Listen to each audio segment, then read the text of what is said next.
নমস্কার বন্ধুরা, বং জানকারি ইউটিউব চ্যানেলে সকলকে স্বাগত জানাই। আজ নিয়ে এসেছে এক নতুন এপিসোড। রোজ গ্যাস অম্বলে ভুগছেন, কি করবেন বুঝতে পারছেন না? সমাধান দেখতে আমাদের সাথে থাকুন।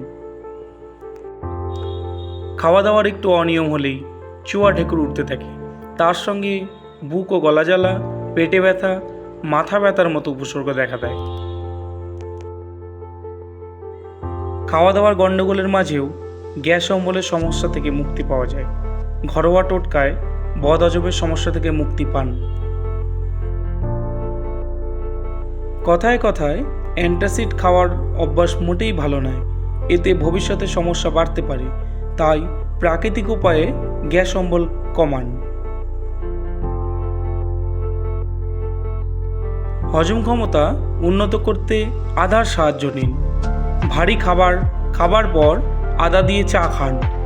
আদার রস খেলেও বদহজম থেকে মুক্তি পাবেন। জোয়ান বা মৌরি দিয়ে মুখশুদ্ধি করেন, এই অভ্যাসেও গ্যাস অম্বল কমবে। জোয়ান ভেজানো জল খেয়েও হজমের সমস্যা দূর করতে পারেন।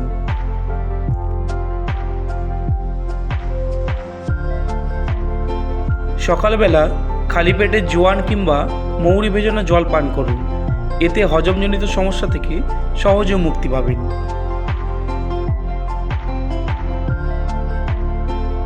দুপুরের খাবার খাওয়ার পর চুয়া ঢেকুর দেয়, 1 গ্লাস জলে জিরে ফুটিয়ে নিন। এই জিরের জল গ্যাস অম্বল থেকে মুক্তি দেবে।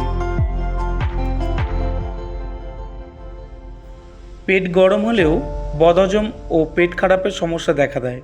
এক্ষেত্রে নিয়মিত ডাবের জল পান করুন, এতে শরীর চাঙ্গাও থাকবে।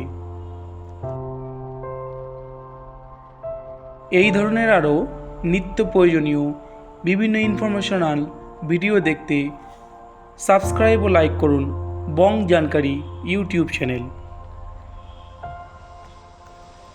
আমাদের এই ভিডিওটি দেখার জন্য সকলকে অসংখ্য ধন্যবাদ।